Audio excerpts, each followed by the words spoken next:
Predstavljamo si Bologno, konec leta 1496. In slika, ki se v tem morda prikliče v spomin, je neko idilično, mirno akademsko okolje. Tihe knjižnice in tiste neskončne, uglajene filozofske debate, a ne? Točno. Ampak resničnost tistega trenutka je bila pravzaprav nepredstavljivo temačna. Mesto je bilo dobesedno prežeto strahom in kaosom. Po italijanskem polotoku je takrat rožljala tista neusmiljena vojska francoskega kralja Karla VIII. In ta vojska s seboj seveda ni prinašala samo uničenja in mečev. Ne, prinašala je nekaj še precej hujšega, nekaj povsem nevidnega. Širila se je namreč nova smrtonosna epidemija. Prestrašeni domačini so jo poimenovali francoska bolezen. Sifilis torej. Ja, dejansko tisto, kar danes poznamo kot sifilis. In v takšnem surovem okolju, kjer negotovost vlada na vsaki ulici in smrt preži za vsakim vogalom, se ljudje v obupu naravno ozrejo nekam drugam. Gledajo gor, v nebo. Iščejo astrološke odgovore in vsaj kanček zanesljivih napovedi za prihodnost. Tako je.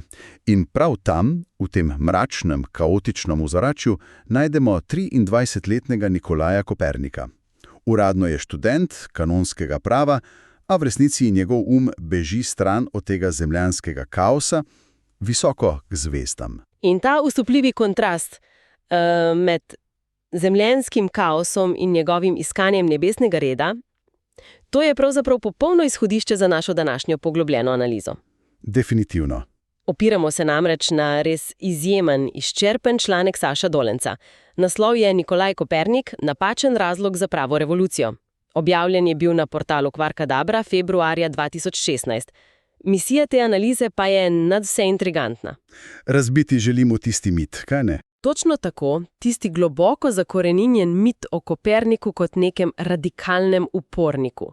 Zgodovina si ga najpogostejše slika kot vizionarskega znanstvenega revolucionarja, ki je želel dobesedno z dvignjeno pestjo uničiti stara prepričanja in porušiti svet. Ampak resnica iz virov ponuja en tak neverjeten paradoks. In ta paradoks je tisto, kar zgodbo naredi resnično fascinantno. Dejansko raziskujemo to, kako je iskanje absolutnega, popolnega reda gnano iz globoko konzervativnih in celo čisto estetskih nagnjenj človeštvu popolnoma nehote spodmaknilo tla pod nogami. In za vsakega iskalca znanja in razumevanja sveta je tu skrita neverjetna vzporednica z današnjim časom. V svetu neke informacijske prenasičenosti in iskanja gotovosti nas Kopernikova zgodba uči nečesa bistvenega. Včasih ravno iskanje stabilnosti pripelje do najbolj tektonskih premikov v razmišljanju. Tako. Začetek tega tektonskega premika pa lahko zelo natančno določimo. 9. marec leto 1497. V redu, razčlenimo tole. Kaj točno se je tisto noč zgodilo? Kopernik in njegov mentor, profesor astronomije Domenico Maria Novara, ki mimogrede ni bil nek naključen ulični astrolog, ampak res cenjen učenjak tistega časa, opazujeta nočno nebo. Skupaj zabeležeta nekaj zelo specifičnega. Zakritje svetle zvezde Aldebaran za Luno. To je sploh prvo znano astronomsko opazovanje, ki ga je Kopernik kadarkoli uradno zabeležil, ne? In takoj pri prvem opazovanju sta ugotovila, da se nebo preprosto ne obnaša tako, kot bi se moralo po več kot 1000 let starih Ptolemejevih tabelah. Te tabele so veljale za absolutno svetinjo, a razlika med tem, kje bi Luna morala biti, in tem, ki je dejansko bila, je bila preočitna. Za mladega študenta je moral biti to neverjeten šok. Vse tiste starodavne, debele knjige, vsi temelji znanja so se očitno motili. Fascinantno pri tem je, in tu sem bila ob branju virov res usupla, da to ni predstavljalo zgolj matematičnega spodrsljaja. To je bila prava filozofska in eksistencialna kriza tistega časa. V severni Italiji se je namreč takrat odvijala prava vojna astrologov. Le nekaj mesecev pred Kopernikovim prihodom v Bologno je namreč znani humanist Giovanni Pico della Mirandola izdal obsežno uničujočo kritiko astrologije. Ja, 12 knjig, in v njih je sistematično z brutalno logiko raztrgal same temelje te vede. Njegov argument je bil neizprosen. Spraševal se je, kako si sploh drznejo astronomi napovedovati človeško usodo na podlagi zvezd, če pa niti med seboj niso zedinjeni o tem, kakšen je sploh vrstni red planetov. To je res noro pomisliti. Ljudem so drago prodajali napovedi o tem, kako bo Mars vplival na njihovo življenje, v resnici pa sploh niso z gotovostjo vedeli niti tega, ali je Soncu bližje, Merkur ali Venera. Točno, to je bil Pico argument. In Pico je kot humanist trdno verjel v svobodno voljo. Popolnoma je zavračal idejo, da bi bila človekova usoda vklenjena v neke mehanične vplive zvezd. Njegov sklep je bil zelo jasen. Astrologija, ki se sklicuje na napačen in kaotičen nebesni red, je hkrati slaba znanost in slaba filozofija. Zanimivo pa je seveda to, kako se je Kopernik na vse to odzval. Človek bi pričakoval, da bo preprosto opustil nad zvezdami in šel nazaj študirati tisto pravo. A zanj to ni bil konec astrologije, to je bil poziv k njeni reformi. Če je bila težava v pomanjkanju reda, ga je on želel vzpostaviti. Res je, videl je, da mora astronomijo dobesedno rešiti pred propadom. A tu pridemo do nečesa, kar je Kopernika osebno morda še najbolj razjedalo. Niso ga tako zelo motile tiste drobne napake v meritvah in napovedih. Bolj ga je motila, preprosto rečeno, grdota takratnega ptolomejskega sistema. Tu postane zadeva resnično zanimiva. Ptolomaj je moral v antiki uporabiti kopico matematičnih trikov in goljufij. In največja med njimi je bil koncept imenovan ekvant. O, ta famozni ekvant, ja. Ustavimo se malo pri tem, da si bo mogoče lažje predstavljati. Sistem je temeljil na tem, da se vse uvrti v popolnih krogih in enakomerno. Če prav razumem koncept ekvanta, gre dejansko za točko v praznem prostoru. Tako. Kot bi imeli tekača na atletskem stadionu, ki teče v krogu. Vsi pričakujejo, da teče enakomerno glede na središče stadiona. A Ptolomaj je rekel, ne, on teče enakomerno, ampak le, če ga gledamo z enega zelo specifičnega naključnega sedeža nekje na tribuni. Odlična primerjava. In z perspektive tistega naključnega sedeža se zdi, da tekač teče z enakomerno hitrostjo, v resnici pa na sami progi neprestano pospešuje in zavira. Matematika pa taka. Ja, in za Kopernika je bil ta ekvant, ta goljufija v praznem prostoru, dobesedno monstrum. Zanj je to kršilo tisto najbolj sveto antično pravilo o popolnih krogih in res enakomernem gibanju. Lahko bi rekli, da je bil Kopernik tu dejansko bolj papeški od papeža. On ni bil moderni znanstvenik, ki išče neke nove fizikalne zakone. Bil je človek, ki je želel astronomijo vrniti nazaj v preteklost k popolni čistoti in harmoniji. In to moramo seveda povezati s širšo sliko, z renesančnim neoplatonizmom. Kopernik je bil globoko prežet s to filozofijo. Zanj sonce namreč ni bilo le neka goreča krogla plina v vesolju. Bilo je vladar in slika najvišjega dobrega. Točno tako. Zapisal je pravo himno soncu. In za takšen absolutni vir reda in svetlobe je bil seveda edini primeren položaj kraljevi prestol, v samem središču vesolja. To sploh ni bila le tehnična rešitev. Šlo je predvsem za teološko in filozofsko dostojanstvo kozmosa. Fascinira pa me to, kako se je ta njegova obsedenost z redom prelila tudi v njegove povsem posvetne zadeve.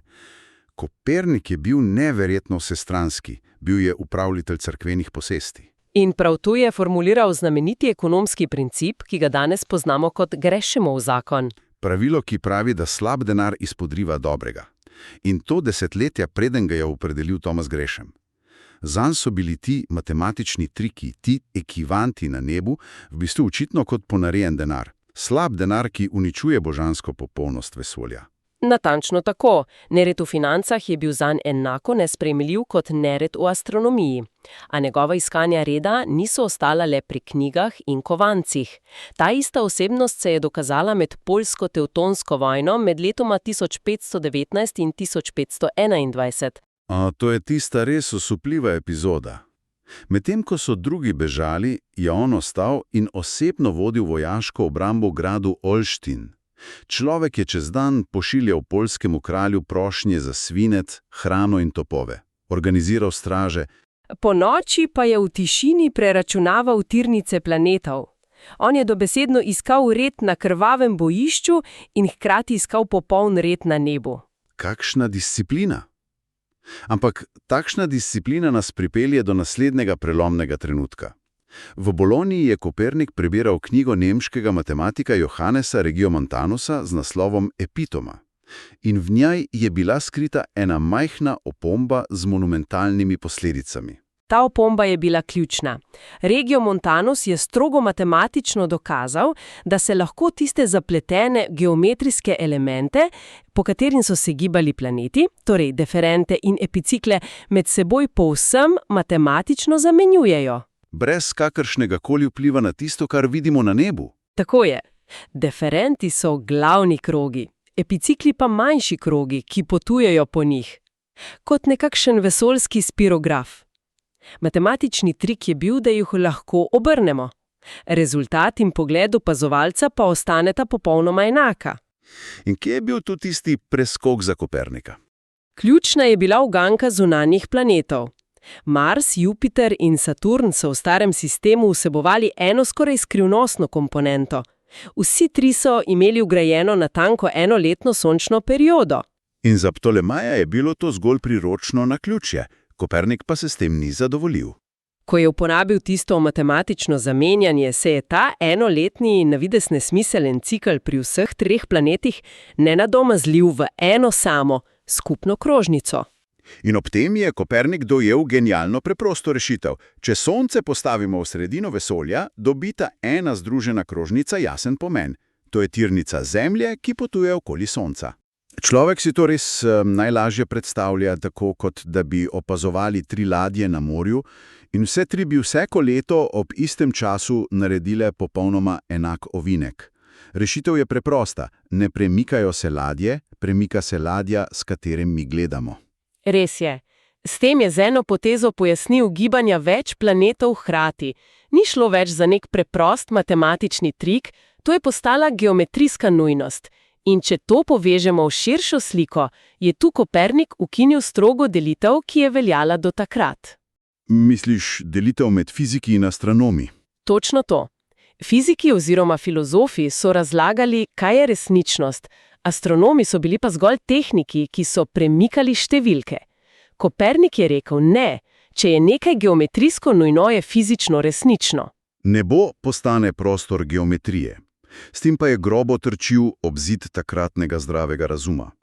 Ljudje so se upravičeno spraševali, če se Zemlja vrti s tako noro hitrostjo, zakaj ptic ne odpihne z neba, zakaj pa dajoči kamni ne padajo zahodno.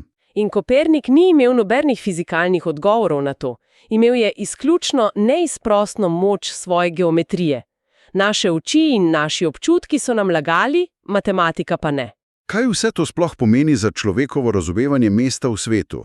Zdi se namreč, da je on želel zadeve le urediti. Bil je celo povabljen na Lateranski koncil leta 1514 k reformi julijanskega koledarja. Bil je prepričan, da rešuje cerkev. To je tista največja tragična ironija. Verjel je, da mu bodo vsi hvaležni za ta vzpostavljen red. Vendar pa je z ureditvijo matematike popolnoma ubil metafizični smisel takratnega sveta. Kako točno je ubil ta smisel? Srednjeveški svet je temeljil na strogi delitvi. Zgoraj je bil popoln božanski prostor, nebo, nespremenljivo, večno. Spodaj pa je bila Zemlja minljiva in pokvarljiva. Kopernik pa Zemljo vzame in jo izstreli gor, med planete. Izbriše to mejo in vesolje postane sicer matematično urejeno, a hkrati hladno in brezbrižno do človeka. Zato se človek tu najbolj vpraša. Kaj je pri tem najbolj izstopalo za njegove sodobnike? Namreč znano je, da je delo skrival, a ne zaradi strahu pred inkvizicijo. Ne, Grmade se sploh ni bal. Najbolj ga je bil strah preprosto posmeha. Bal se je tistega, kar bi danes imenovali internetni troli, praznoglavcev, ki ne bi razumeli matematike. In ta strah je bil utemeljen. Že leta 1539 ga je oče reformacije Martin Luther oklical za norca, ki želi obrniti astronomijo na glavo. Zato je bil tako previden. Zgodovinarji so v njegovem rokopisu našli prečrtan odstavek. Tisti odstavek o Aristarhu. Ja. Kopernik je najprej navedel grškega astronoma Aristarha, ki je že v antiki trdil, da se Zemlja premika. Ampak, ker so Aristarha takrat obtožili brezboštva, je Kopernik to lastnoročno zbrisal in prečrtal. Svojo revolucijo je skušal narediti čim bolj sterilno in varno. Njegova previdnost je bila izjemna. In da je knjiga sploh izšla, je zaslužen mladi matematik Retikus. A tik pred izidom se odvije še ena prava drama. Retikus mora oditi in nadzor nad tiskom prevzame teolog Ozjander, ki pa se močno ustraši teh radikalnih idej. In Ozjander na lastno pest doda predgovor, ne da bi Kopernik sploh vedel. Napisal je bralcem, naj ne skrbijo, da gre samo za priročen računski pripomoček. Fizična realnost naj bi ostala nedotaknjena. In najbolj tragično je to, da je Kopernik leta 1543 na smrtni posteli domnevno komaj še videl knjigo. Umrl je, ne da bi sploh dojel, da je bilo njegovo revolucionarno delo javnosti predstavljeno le kot matematično igračka. Toda revolucija se z njim ne konča. Zgodi se šele pol stoletja kasneje. Takrat namreč na sceno stopi Johannes Kepler, ki to teorijo vzame povsem zares, ampak trči ob nepremostljiv problem z Marsom. Ja, Marsova orbita se pod nobenim pogojem ni želela ujeti v popoln krog. In tu pade tista zadnja velika svetinja antike. Kepler ugotovi, da so planetne orbite elipse. In kot pravi ljubitelj krogov je to obliko z gnusom označil kar za voz gnoja. Točno, voz gnoja v primerjavi s tisto božanstvošču popolnega kroga. Pa še ugotovil je, da se planeti bližje Soncu gibljejo hitreje. Torej sta krog in enakomerno gibanje, dvojna svetinja antike, padla hkrati. Kopernik je hotel kroge rešiti, pa je sprožil plaz, ki jih je zavedno uničil. To odpira zelo pomembno vprašanje in spoznanje o moderni znanosti. Veselje preprosto ni dolžno ustrezati nobeni človeški predstavi o estetiki ali lepoti. Narava in opazovanja so izsilila novo resnico. In mislim, da je to zapuščino najlepše povzel veliki Goethe. Rekel je, komaj je bil svet spoznan za okroglega, že so od njega zahtevali, naj se odpove privilegiju, da je središče vesolja. Kopernikova prava veličina namreč sploh ni bila v njegovih očeh. Z njimi itak ni mogel videti novega vesolja. Njegova veličina je bila v njegovem umu. V tistem neverjetnem pogumu, da se je uprl lastni intuiciji in pa seveda najbolj očitnim dejstvom, nepremičnim tlem pod nogami. Je presegel oči. Človek je s tem postal bitje, ki je izračunalo lastno nepomembnost v vesolju. To je tisti res vrhunski paradoks te revolucije. Bi pa tukaj ponudil še en, morda nekoliko bolj provokativen razmišljek za vsakega poslušalca. Z veseljem, poslušam. Če namreč potegnemo vzporednico z današnjim razvojem recimo umetne inteligence, ali se zgodovina nekako ponavlja? Tako kot Kopernik v preteklosti, danes mrzlično iščemo absolutni red v podatkih, tisti novi božanski krog v algoritmih. Iskanje popolnega sistema, v bistvu. Tako je. A morda v tem iskanju absolutne rešitve ponovno rojevamo novo, hladno in brezbrižno resničnost. Človek se vpraša, ali ni morda prav ta naša neizmerna potreba po odkrivanju popolnega mehanizma v resnici naša največja slepota. Slepota, ki na koncu vedno porodi nek nov voz gnoja. Spoznanje, ki prinese napredek, a nas hkrati zavedno odreši naših najbolj tolažilnih iluzij.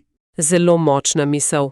Opomin, da je nenehno preizpraševanje nujno. Iskanje skritih resnic in postavljanje pod vprašaj tistih nepremičnih tal pod našimi nogami se očitno res nikoli ne konča.